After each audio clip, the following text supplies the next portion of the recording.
So let's now take some questions. So I'll do questions in rounds of 3. Again, if you could flag your name and which school or organisation you're from, and perhaps if your question is to any one of the speakers, or perhaps to all of them. So who'd like to start with our first question? Yes? I thought it's really interesting a lot of the women spoke about having families, and do you think there's still a conflict for women between having a family and having a career, and if you do, how do you think we could change that? Thank you. Okay, thank you, yeah. And we'll take a second question. I know a lot of LGBT people recently have developed almost an avid interest in goings-on in this place, primarily because of the same-sex marriage bill, and I never thought I'd see so many people say they thought the House of Lords was compulsive viewing. But what they saw on BBC Parliament when they tuned in was all too often quite a lot of very thinly disguised homophobia, biphobia, transphobia from opponents of that bill. And I think that's a real shame, because it's probably a massive turn-off to people from the LGBT community who want to get involved in politics. They're thinking if they made it here, would they face that themselves? And so my question is primarily to the elected members on the panel. What do you think those of us who do value that diversity, because we might think the opponents might not want LGBT people here, what can we do to counter that? Okay. Thank you very much. And our third question of this round? What have changed after the women's participation in politics? Like, what contribution did they do? Like, what we can consider as a success of the women's participation in politics? Okay. And what was your name, sorry? I say what? So 3 great questions: family, career, relative homophobia, and women's success in politics and how that's inspired others. So whoever would like to kick off some responses? You have to fight prejudice. And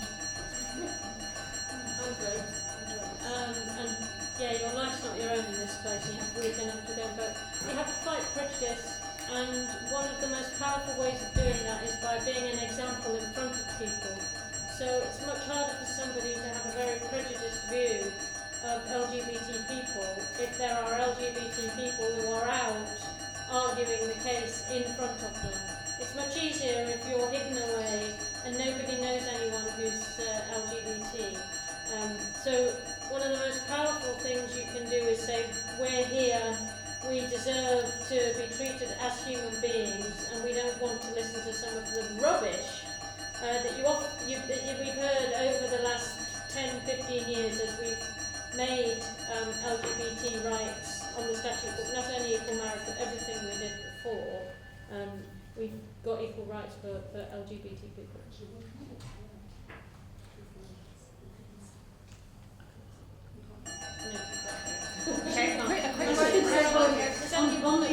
On the families one, I was just going to say that when I was first elected to Oxfordshire County Council, my youngest son, well, at that time, also my only son, was 3 months old. And so the good news was, I'm sure one of the reasons I got elected was that I was standing on people's doorsteps with this little baby, and everyone said, oh, what a sweet baby. And then you get into the kind of canvassing, so that was quite handy, because you look quite disarming and nice when you're on the doorstep, rather than looking like a fierce sort of election opponent. But having got to Oxfordshire County Council, the childcare was dreadful. And so in terms of trying to answer the question about how do you balance family and career and politics in particular, we need much, much better childcare. I mean, we have now got, I guess, some kind of nursery here, don't we, after much fighting, and we credit everyone who fought to get that here. But I think that without decent, affordable childcare, and probably without a relatively supportive partner, it's really difficult. Oh, I meant to say as well, I was in that same Oxfordshire County Council, and I was asked to leave the room because I was breastfeeding. I was in the chamber, the vote, the discussion was going on late. There was no proper childcare, so a friend of mine was just literally, looking after this 3-month-old baby, or 4 or 5 months old by then. He desperately needed a feed, so I brought him into the chamber to breastfeed him terribly quietly, not very discreetly. But I was told I was bringing the chamber into disrepute. Would I please leave? Well, Angela's offered to come back, so if you're able to come back. I'm not going to be able to, but if I just answer the question, then you can do your 4-minute dash again. Yeah, exactly. Thanks, Claire. So, I mean, on that family and career conflict, I mean, hey, I'm just about to be confronted with it. And it has been something that's worried me. It's something that I think that young women think about, you know, you worry about it. I think the supportive partner issue is so crucial. Blokes have to do their bit. I mean, we're not going to get this resolved if we have a situation where it's all up to women to do all of the childcare. Now, there's obviously certain bits that, you know, have to be the woman doing it, you know, the pregnancy stuff, the childbirth stuff, and breastfeeding. But there's a lot more that men could do, and that lots of fathers want to do.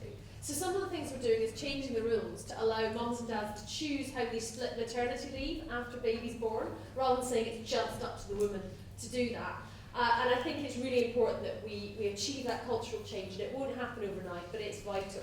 But the other thing is, it is so important, particularly when you're talking about a representative democracy, that we make it possible for women to have children and be here in Parliament. Because if we have a Parliament that sort of doesn't have any parents in it, or particularly parents that are experiencing the challenges now, we will have a Parliament that makes bad decisions for families up and down the country.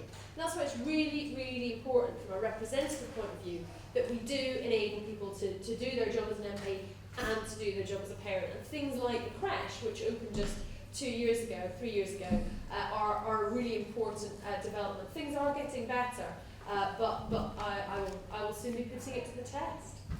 Thank you very much. Thank you, Jane.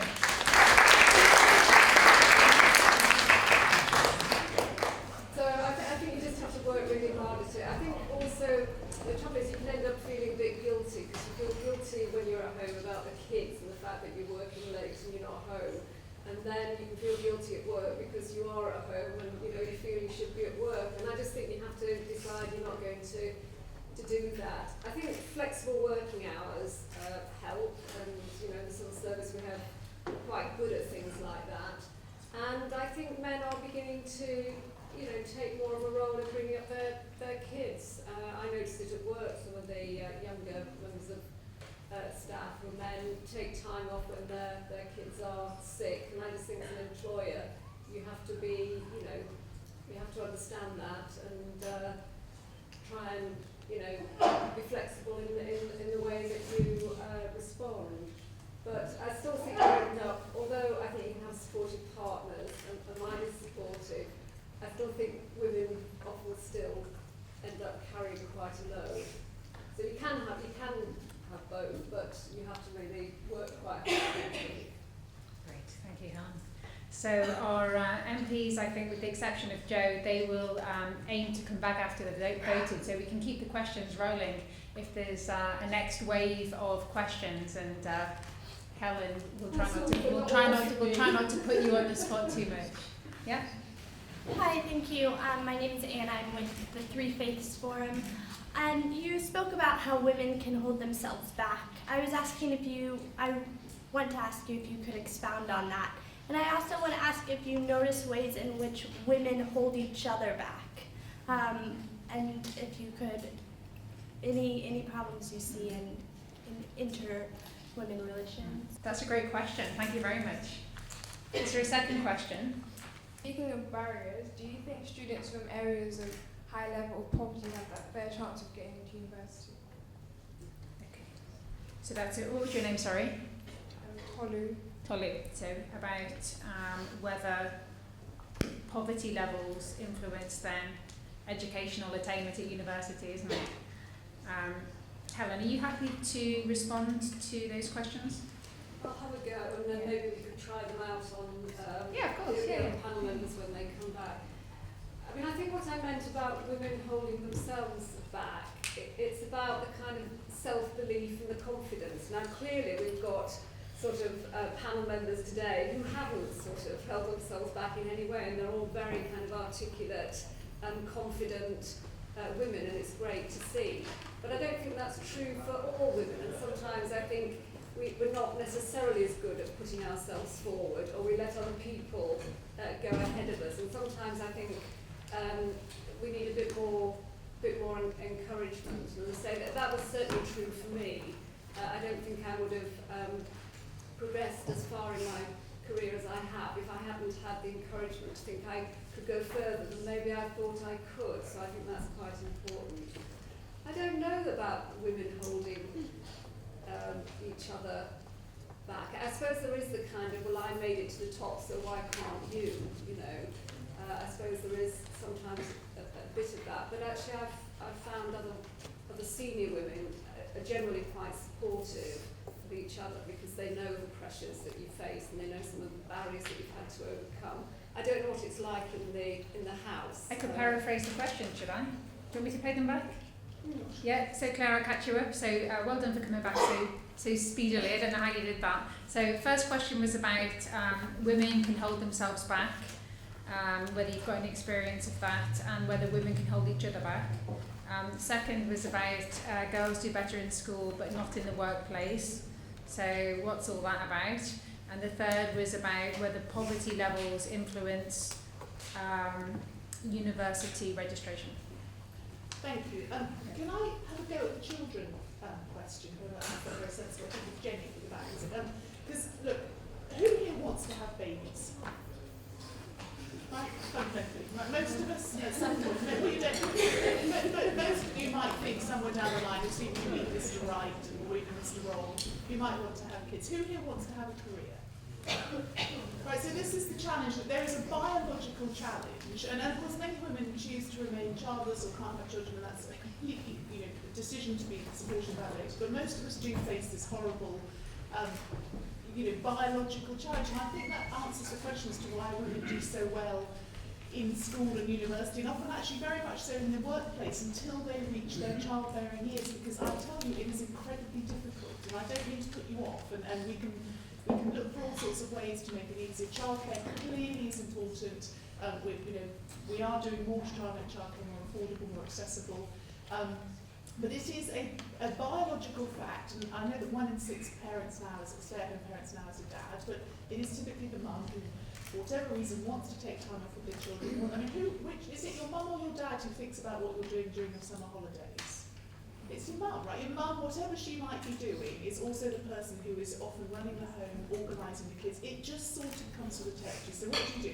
First of all, you just have to accept that it is what it is and not be afraid to talk about it. I hate the fact that women pretend that they can't have children. I spent most of my early years as a mum sort of pretending it didn't matter and taking really long plane journeys when I was incredibly pregnant, and it was just horrific. And now I've got a little boy who's 10, and last week I had a meeting with the Prime Minister, and he was home from school ill, so he just had to come. And he just had to sit there and root around the number 10 garden. And you know what? That was fine. I'm a mother with kids. If you want me to represent your party, then deal with it. It doesn't I don't think it interferes with what I do particularly, although he is kind of a pain. And I did say, if you are out of line, matey, I will take away your Nintendo for a week, which had a desired effect. So I think we just have to accept it. We have to deal with it. We mustn't be. We're doing extraordinary amounts of work by breeding the next generation, and we mustn't forget that. And anything we can do to try and support that is helpful. And we just have to accept that's how it is, and we have to campaign on things like, for example, flexible parental leave, so it can either be the mum or the dad who takes time off with the kids. That would make it easier for us. So I see our other 2 panellists are itching to respond both to the questions as well. The question, just to kind of speed paraphrase, do women hold themselves back? Do women hold each other back? Girls do better in school but not in the workplace. Why so? And does poverty influence educational registration at university? Yeah. Poverty can influence all sorts of things, but it's something that you've got to try to overcome if there's an issue. But I think it's also up to the people that help organise our country to recognise that those who have to struggle with poverty in their younger lives can sometimes be assisted by good provision that's put in place to help them. So I think it's important, if we believe in fairness and equal opportunities, that the government does something to assist not only in alleviating poverty altogether, which is the ideal, but also helping those that have got those disadvantages when they're young to try to catch up. And I think we need to do more of that rather than less of it. In terms of children and childcare, I speak as someone who is childless, but I think we shouldn't accept that there ought to be a choice between having a career and having children. We should create a society where you can do both, that shares that takes responsibility for looking after children. There are other societies in Europe that do a better job of that than we do. And you think of the Scandinavian and Nordic societies, Denmark, Sweden, Norway,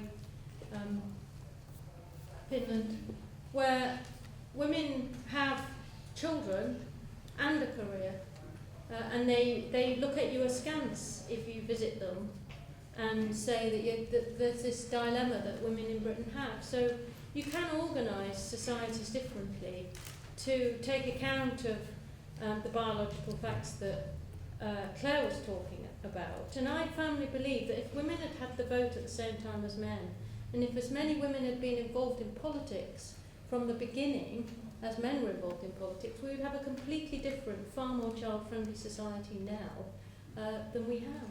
That's why you've all got to get up there and get involved. Thank you.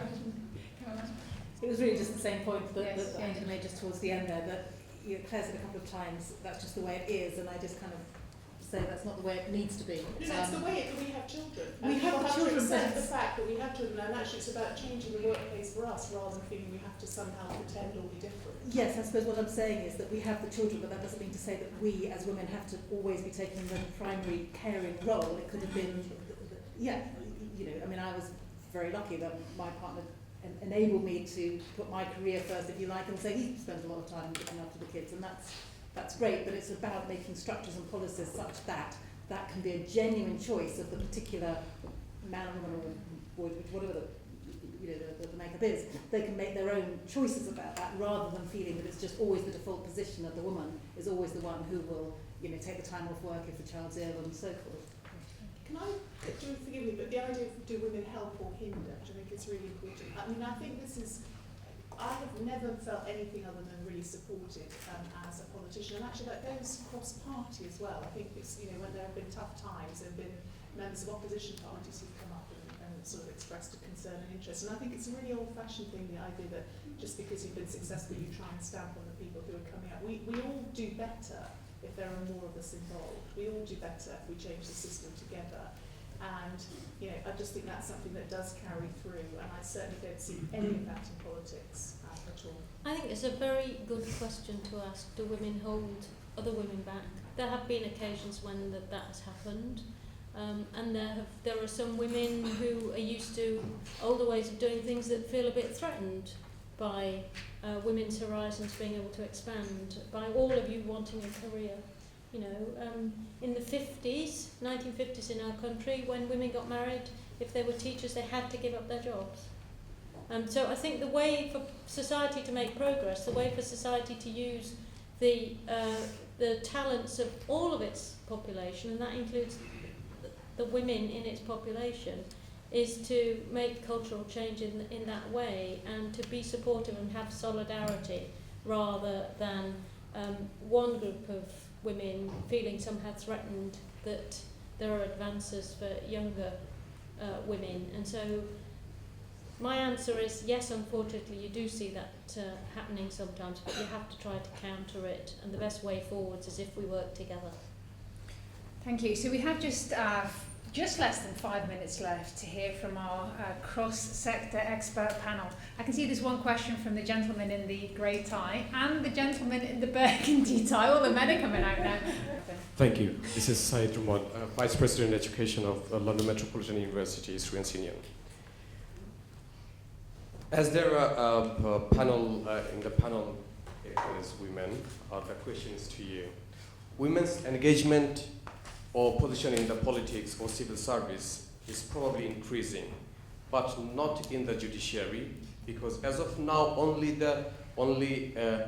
there are one woman justice in the Supreme Court, and that is the Deputy Vice President Lady Helen.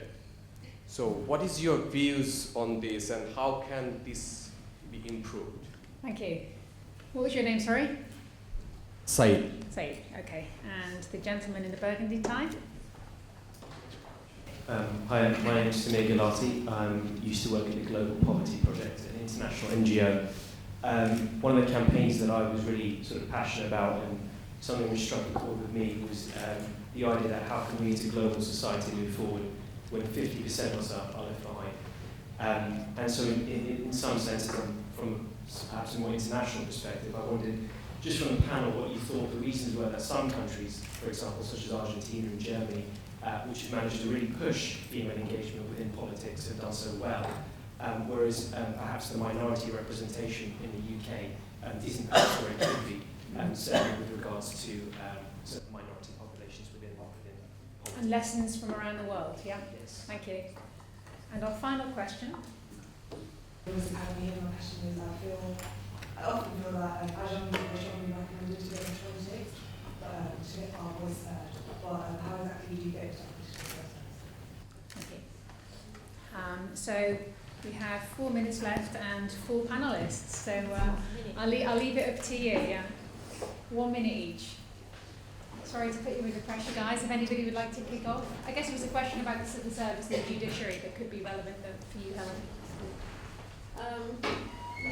I mean, you're absolutely right that women are very underrepresented in the judiciary, and it's one of the things that there's quite an interest in trying to change. And to be fair, amongst the senior judges themselves, I think you have to probably look at the wider profession too, the legal profession, and whether women are coming through. I mean, there has been an attempt to sort of widen the criteria for becoming a judge, and also to change the process, because at one time there was not a formal process, and now there is a judicial appointments committee, so people have to put themselves forward, and there is a proper selection process. It's not sort of people nominating each other, but it's not changing fast enough, and some of the criteria for selection used to insist that candidates had to have a certain experience.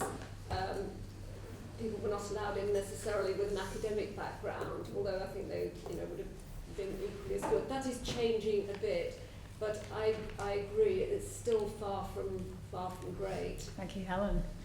Okay. I mean, I'd take radical action. I think that you ought to train judges in a different way. I think you ought to have younger judges trained. I think you ought to fast track them a bit like we did in the prison service with governors to get new sorts of people in. They did it in Canada and it worked well. 50% of women, 50% of lawyers now who qualify are women, and there's no objective reason why, except the structures that allow judges to gradually climb up the ladder aren't women friendly. So that just has to be completely changed, and you have to open up what is a very closed world. I think it's the same in terms of access to empowering women in the world globally as well. I mean, you have to open up power structures to allow women's voice to be heard. There are powerful vested interests in not doing that, in some cultures more powerful than others, but you get more balanced, more effective development of societies if you give women a voice, and that's the principle upon which I would sort of instigate my global feminist crusade. And I think that if we had a global feminist crusade like that, it would be for the benefit of all of humanity rather than just 50% of them. And finally, in terms of minority representation, the same sorts of things apply. We have to reach out to those communities that are cut off from the normal routes in. We have quite a class-based society in this country where the routes in are informally known rather than formally known. It's up to all of our political parties to try to reach out to new places, to be welcoming to those that are interested in politics, not expect you to somehow know how to get involved without being told. We have to teach more politics in school. We have to empower people to go out and find out which political parties they might have affinities with, start new ones, join the Greens, join Labour, join the Tories, join whatever actually shapes your political understanding of where you want to be. Thank you, Angela. Well, on increasing the number of women in public life, I agree we need to change the culture. But personally, I think we need positive discrimination as well. And if you look at places like Norway, for example, a lot of the women in lots of the companies there, for example, are there because they have a 40% quota of women. And I don't think that that's special pleading. I think that, you know, it's not unusual that if a place looks like it's pretty much male only, then it's off-putting to more women to think they can do it and to then be able to break through. It seems to me that, you know, there's certainly no lack of merit when it comes to the number of women that could be on boards or indeed in politics. And if we need, for a temporary amount of time, to have some positive discrimination so that we begin to have the women here who can then help change the structures and so forth so that it makes it easier for women to come in future, then to my mind, positive discrimination has its role.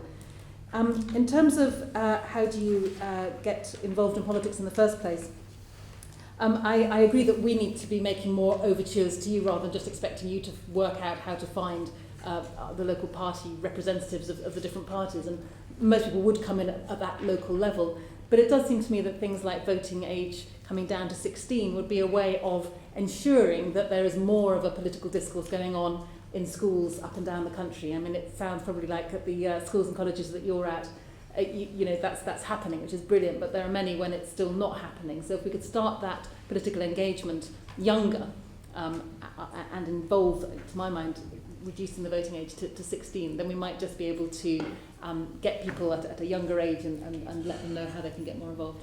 Thank you, Caroline. Three things. On the pipeline question about the judiciary, can I have the armed forces as well? Women are incredibly underrepresented in the armed forces, which is extraordinary. I think I agree with a lot of what you said. I think we need some more on-ramps and off-ramps. I mean, one of the biggest talent drains is people leave and they never go back. The way it works is that if you ever leave, you can never go back to your former profession. You've lost status, you've lost experience, you've lost whatever the loopholes and things you need to jump through to climb up the ladder. And I think we just need to be much more flexible with professions about recapturing lost talent. And actually, somebody asked a question about earlier about one of the things that does hold women back. Women who leave the workplace have an incredible loss of confidence often. It's very, very difficult to go back to work if you've been out of work. And it's something actually we do campaign on quite hard. We're trying to make sure that women who are going back into work off unemployment registers actually get special support because it's very difficult. And I think we need to go out and recapture some of that talent and get it back into work. You're all going to live to be really old, I'm afraid to tell you. You are not going to be retiring at 65 and going off to do what you're going to be, you know, working and living hopefully well into your 70s and 80s. And life is incredibly long, and you will have an incredible wealth of talent by the time you get to that age. And it's incumbent upon us to make sure it's not lost to the various choices and professions you make. On the global, one of the most important things government has done is stick to our spending commitments on international development. I'm hugely proud of that, and it's very women and children focused. It's about giving women control of their reproduction, vaccinating kids. I think if our government, Western governments, lead in really driving the global agenda around women and children-centred issues, that hugely helps empowerment around the world. And last, in the political process, get online, start something. Ping the parties if one of them appeals, but start your own thing. Start a Facebook page that campaigns on something you care about.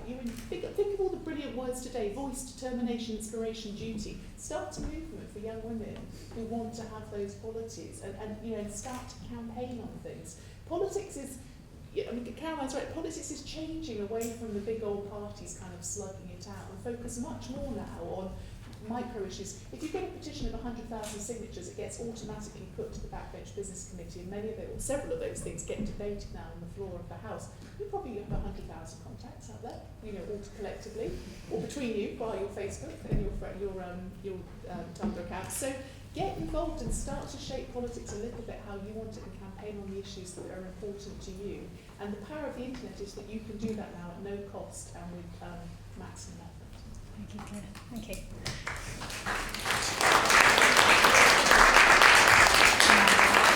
I can now wrap up this evening by, on behalf of the group here this evening, thanking our contributors to Jo, Claire, Angela, Caroline and Helen. The theme of this evening has been bridging the gap, and out of the window you can see the bridge, and I think that there might be times in the future where you may need some inspiration to remember some of the wise words and words of encouragement from our panellists this evening, that as a minority, when you're striving to reach your potential in a space that's dominated by the majority, then there's lots of words there to kind of keep us going. So let's give a round of applause to our 5 panellists.